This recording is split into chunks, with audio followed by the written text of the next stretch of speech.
దేవుని పరిశుద్ధమైన నామమున కూడి వచ్చిన సోదరి సోదరులారా, మీ అందరికీ ప్రభు పేరిట శుభము వందనాలు తెలియజేయచ్చు ఉన్నాను.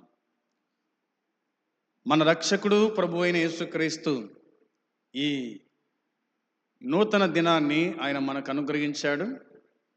ఈ దినమందు దేవుని వాక్యమైన బైబిల్ చదువుకొని వాక్యాన్ని ధ్యానం చేద్దాం. తెస్సలోనిక 2వ పత్రిక 3వ అధ్యాయము మనము ధ్యానం చేస్తూ ఉన్నాం. గత దినమందు మొదటి 2 వచనాలు ధ్యానం చేసుకున్నాం. ఈ దినమందు చూడండి 3వ వచనము చదువుకుందాం. 3వ వచనములో, అయితే ప్రభువు నమ్మదగినవాడు, ఆయన మిమ్మును స్థిరపరచి దుష్టత్వము నుండి కాపాడును. దేవుడు ఈ మాటలు దీవించినట్లుగా ప్రార్థన చేద్దాం. ప్రేమగల తండ్రి, నీ వందనాలు తండ్రి, స్తోత్రం స్తుతులు చెల్లించుకుంటున్నాం. చదువుకున్న లేఖన భాగం దీవించండి, ఆశీర్వదించండి. వినుచున్న వారికి మేలుక్షేమం దయచేయండి. దినదాసుని కూడా మరుగుపరిచి మీరే మాట్లాడమని, మీరే వాడుకోమని యేసయ్య నామములో అడిగి వేడుకుంటున్నాము తండ్రి, ఆమేన్. 3వ వచనములోని మాట, ప్రభువు నమ్మదగినవాడు, ఆయన మిమ్మును స్థిరపరచి కాపాడు. ప్రభువు నమ్మదగినవాడు, ఆయన మిమ్మును స్థిరపరచి కాపాడును. దేని నుంచి కాపాడుతాడు? ఎవరి నుంచి కాపాడుతాడు? అదే కదా మనకు అవసరం. రండి చదువుకుందాం. దుష్టత్వము నుండి కాపాడును అనే మాట వ్రాయబడింది. దుష్టత్వము నుండి కాపాడును అనగా దుష్టు నుండి కాపాడును. దేవుడు కాపాడేవాడు, దేవుడు నమ్మదగినవాడు, దేవుడు కాపాడేవాడు, దేవుడు తప్పించువాడు, విడిపించువాడు, స్థిరపరచువాడు, నిలబెట్టువాడు అనేది మనము అర్థం చేసుకోవాలి. విశ్వాసులు పట్టుదలతో ప్రార్థిస్తే సాతాను దుష్టత్వం నుండి దేవుడు వారిని తప్పక కాపాడుతాడంట. దేవుడు కాపాడాలంటే మనం ఏం చేయాలా చెప్పాలి. దేవుడు కాపాడాలంటే మనం ఏం చేయాలంటే ప్రార్థన చేయాలి. ప్రార్థన చేస్తే దేవుడు మనల్ని కాపాడుతాడు, మనల్ని కాపాడుతాడు. దేవుడు వారి యొద్దకు వచ్చి ఎలాంటి శోధనైనా ఎదుర్కొనేలా వారిని బలపరుస్తాడు. మనం ప్రార్థన చేస్తే దేవుడు మన కాడికి వస్తాడు. ఎలాంటి శోధనైనా ఎదుర్కోవడానికి ఆయన మనల్ని బలపరుస్తాడు.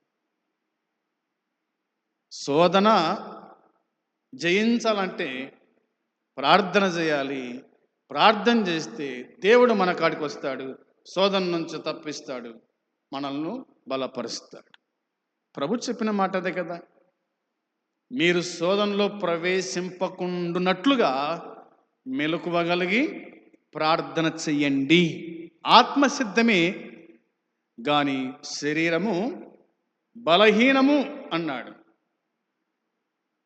ఆత్మసిద్ధమే ప్రార్థన చేయడానికి, శరీరం బలహీనం అని వాక్యం చెబుతుంది. కాబట్టి మనం ప్రార్థన చేయాలి. ఎలా ప్రార్థన చేయాలా? పట్టుదలతో ప్రార్థిస్తే, పట్టుదలతో ప్రార్థన చేస్తే సాతాను దుష్టత్వం నుండి దేవుడు మనం తప్పక కాపాడుతాడు. పట్టుదలతో ప్రార్థన ఎంతైనా అవసరం. ప్రార్థన చేయటం కాదు, ప్రార్థనలు ఏముండాలా? పట్టుదల కూడా ఉండాలి. ప్రార్థనలో పట్టుదల ఉండాలి, ప్రార్థనలో నిలకడగా ఉండాలి. అప్పుడు దేవుడు మనల్ని కాపాడుతాడు, మనల్ని కాపాడుతాడు. దానియేలు ప్రార్థన చేశాడు, దేవుడు కాపాడినాడు. షడ్రకు, మెషకు, అబేద్నెగో వారు ప్రార్థన చేశాడు, దేవుడు వారిని కాపాడినాడు. అత్యాసక్తితో సంఘం ప్రార్థించింది పేతురు నిమిత్తమై. పేతురును దేవుడు కాపాడినాడు.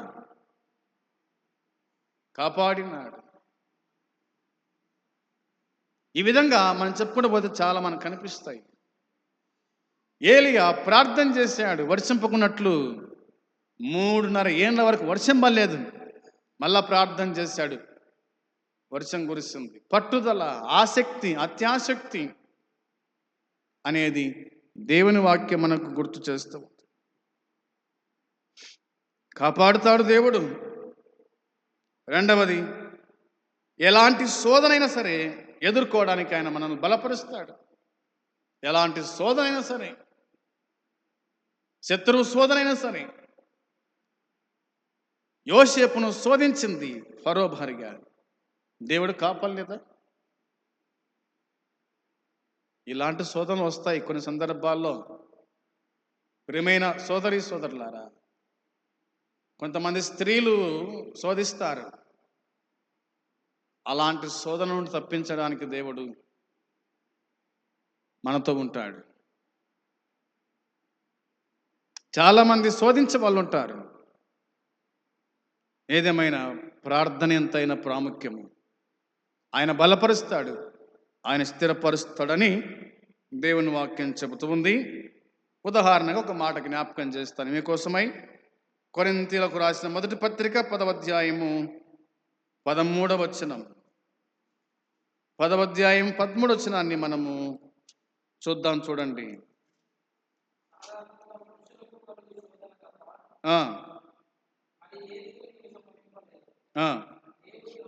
దేవుడు నమ్మదగిన వాడు, మీరు సహింపగలిగినంత కంటే ఎక్కువగా ఆయన మిమ్మల్ని శోధింపడనియు, అంతేకాదు సహింపగలుగుటకు ఆయన శోధనతో కూడా తప్పించుకునే మార్గమును కలుగజేయును. దేవునికి స్తోత్రం కలుగును గాక. ప్రియమైన సోదరి సోదరులారా, వాక్యము చెప్తున్న మాట ఏమిటంటే, సాధారణముగా మనుషులకు కలుగు శోధన తప్ప మరి ఏది మీకు సంభవింపలేదు. సాధారణమైన శోధన, మనుషులకు కలుగు శోధన అది సాధారణంగా ఉంటుంది.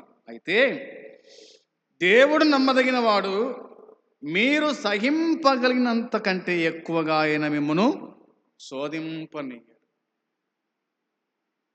మీరు సహించే శోధనే మీకు తెస్తాడు, అంతేగాని అలివిగాని శోధన మీ ముందు తెచ్చిపెట్టాడు కదా దేవుడు.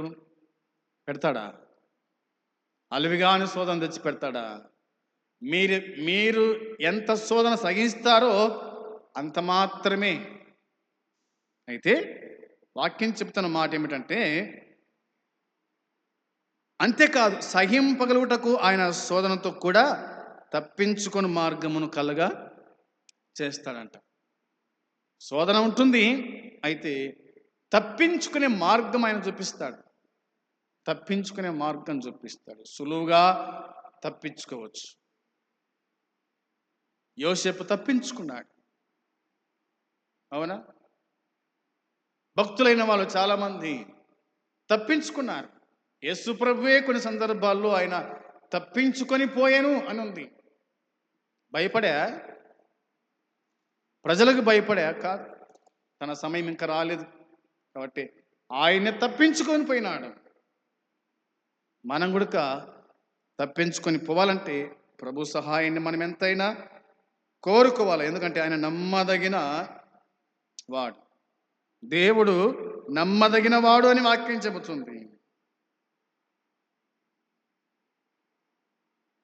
నమ్మదగిన వాడు కాబట్టి ప్రభు తప్పింపజేస్తాడు అనేది మనము గుర్తుంచుకోవాలా. ఇంకా బైబిల్లో మనం చూడగా ఎబ్రీ పత్రిక 2వ అధ్యాయము 18వ వచనం చూడండి. ఎబ్రీ పత్రిక 2వ అధ్యాయము 18వ వచనం చూడండి ఒకసారి. 2:18లో, తాను శోధింపబడి శ్రమ పొందెను గనుక శోధింపబడు వారికి సహాయము చేయగలవాడై ఉన్నాడు. యేసు ప్రభువే శోధింపబడ్డాడు. మనం చెప్పుకున్నట్టుగా తాను శోధింపబడి శ్రమ పొందెను. గనుక శోధింపబడు వారిని సహాయము చేయగలవాడై ఉన్నాడు. శోధింపబడు వారికి సహాయం చేస్తాడు. ఆయన సహాయం చేస్తాడు. దేవునికి నమ్మక ద్రోహులై పాపము చేయాలనే శోధన మనకు కలిగినప్పుడు మనము క్రీస్తుకు ప్రార్థన చేయాలి. మనం క్రీస్తుకు ప్రార్థన చేయాలి. ఆయన శోధనలను జయించి మన ప్రధాన యాజకుడిగా మనకు శక్తిని దయచేస్తున్నానని చెప్పినాడు. అవునా? ఆయన శోధనలు సహించినాడు, జయించాడు. ఆయన మనకు ప్రధాన యాజకుడిగా మనకు శక్తిని దయచేస్తానని, పాపము చేయకుండా కృపను దయచేస్తానని వాగ్దానము చేసినటువంటి దేవుడు. ఆయన వాగ్దానం చేశాడు. సమస్యలు ఎదురైనప్పుడు ఆయన యొద్దకు వెళ్ళడం మన బాధ్యత. అర్థమైంది మాట? సమస్యలు ఎదురైనప్పుడు మనము ఆయన యొద్దకు వెళ్ళాలి. ఆయన యొద్దకు వెళ్ళాలి. అది మన బాధ్యత. అవసరతలు ఎదురైనప్పుడు మనకు సహాయము చేయడం ఆయన బాధ్యత. ఈ మాట అర్థమైంది కదా? సమస్యలు ఎదురైనప్పుడు ఆయన యొద్దకు వెళ్ళడం మన బాధ్యత అయితే, అవసరతలు ఎదురైనప్పుడు మనకు సహాయము చేయడము ఆయన బాధ్యత. ఆయన బాధ్యత. 4వ అధ్యాయము 16వ వచనం చూడండి. 4వ అధ్యాయం 16వ వచనంలో, గనుక మనము కనికరింపబడి సమయోచితమైన సహాయము కొరకు కృప పొందినట్లు ధైర్యముతో కృపాసనం వద్దకు చేరుదాం. అర్థమైంది మాట? మనము కనికరింపబడి సమయోచితమైన సహాయము కొరకు కృప పొందినట్లు ధైర్యముగా కృపాసనం వద్దకు చేరాలి. అప్పుడు ఆయన మనకు సహాయం చేస్తాడు. సమస్య ఏదైనా, అవసరత ఏదైనా, సమస్య మనది, అవసరత తీర్చే దేవుడు. ఇది మనము జ్ఞాపకం ఉంచుకోవాలా. ఇది మన జ్ఞాపకం ఉంచుకోవాలా అనేది బైబిల్ మనకు తేటగా గుర్తు చేస్తూ ఉంది. అలాగని బలమైన దయపు శక్తుల నుండి ఆయన కాపాడుతాడు. దయపు శక్తుల నుంచి కాపాడేది ఎవరంటే దేవుడే. దేవుడు తప్ప ఎవరు కాపాడలేరు. దయపు శక్తుల నుంచి కాపాడేది దేవుడే.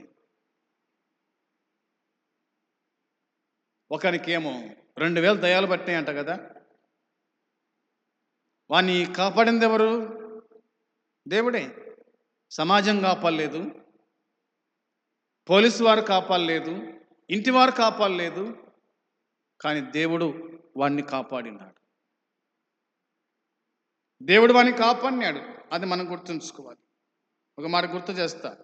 ఎఫెసీ పత్రిక 6వ అధ్యాయం 12వ వచనం. ఎఫెసీ పత్రిక 6వ అధ్యాయము 12వ వచనాన్ని మనం చూడగా, ఏలయనగా మనం పోరాడున్నది శరీరులతో కాదు, కానీ ప్రధానులతోనూ అధికారులతోనూ ప్రస్తుత అంధకార సంబంధులకు లోకనాథులతోనూ ఆకాశ మండలమందున్న దురాత్మల సమూహములతో పోరాడుచున్నాము అని వాక్యం చెప్తాం.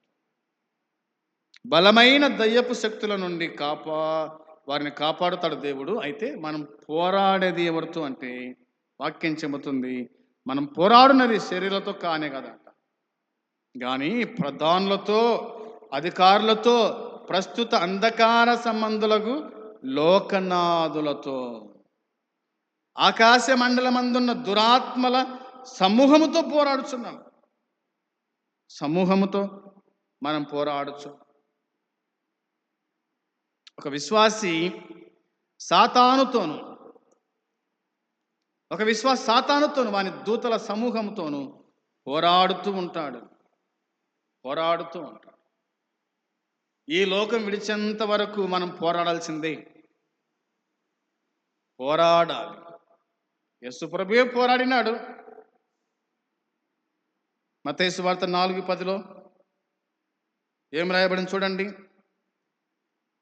మత్తయి సువార్త 4వ అధ్యాయము 10వ వచనములో యేసు వానితో, సాతాన పొమ్ము, ప్రభు అయిన నీ దేవునికి మ్రొక్కి ఆయనను మాత్రము సేవింపవలెనని వ్రాయబడి ఉంది.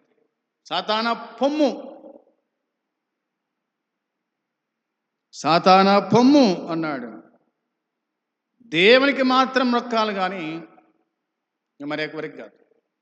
మనం కూడా దేవునికి మాత్రం మొక్కాలా. ఏ ఇతర మనుషులకు కానీ ఏ ఇతర దేవతలకు కానీ మొక్కడానికి ఏమాత్రం వీల్లేదు. నేను మీ దేవుడైన యెహోవాను. పైన ఆకాశం అందే కానీ, కింద భూమి ఎందే కానీ, భూమి కింద నీళ్ళ ఎందే కానీ దేని రూపమును మీరు విగ్రహం చేసుకునకూడదు, వాటికి సాగిలపడకూడదు, వాటిని పూజించకూడదు, వాటిని ఆరాధించకూడదు అని ప్రభువు చెప్పిన మాటను మనం అర్థం చేసుకొని ప్రభువును మాత్రమే మనము ఆరాధించు వారమై ఉండాలి. సాతాను మనం ఎదిరించు వారమై ఉండాలి. సాతాను ఎదిరించాలంటే ప్రార్థన శక్తి మనకు ఎంతైనా అవసరం. ప్రార్థన బలం మనకు ఎంతైనా అవసరం. మనం ప్రార్థన చేస్తే సాతాను పారిపోతాడు. వాక్యం చదివితే మనకన్నే ఉంటాడు. ప్రార్థన చేస్తే పారిపోతాడు. ఇది గుర్తుపెట్టుకోండి. ప్రార్థన చేస్తే సాతాను వణుకుతాడు, పారిపోతాడు అనేది గుర్తుపెట్టుకోవాలి. కాబట్టి నీకు శోధన సంభవించినప్పుడు, నీకు బాధ కలిగినప్పుడు, నీకు ఇబ్బంది కలిగినప్పుడు ప్రార్థన చేయి, మోకరించు, ప్రార్థన చేయి. ప్రభు నాకు దేవుడు సాల్వ్ చేస్తాడు. ఎందుకంటే ఆయన నమ్మదగిన వాడు, ఆయన కాపాడే దేవుడు. సంగతి గుర్తుంచుకోవాలని నేను ప్రేమతో మీకు జ్ఞాపకం చేస్తూ ఉన్నాను. ప్రియమైన సోదరి సోదరులారా, ఆయన కాపాడుతాడని సంగతి గుర్తుపెట్టుకున్నా.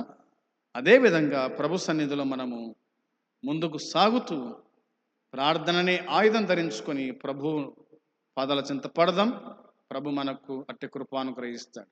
దేవుడు ఈ మాటలు దీవించునుగాక. ఆమేన్.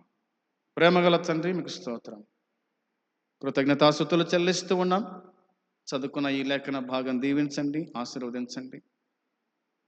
ఎంతమంది ఈ వాక్యాన్ని వినగలిగారో వారి జీవితాల్లో కార్యం జరిగించి ప్రతిఫలం దయచేసి కాపాడి సహాయపడమని మీకు అప్పగించుకుంటూ యేసయ్య నామంలో అడిగి వేడుకుంటున్నాము తండ్రి.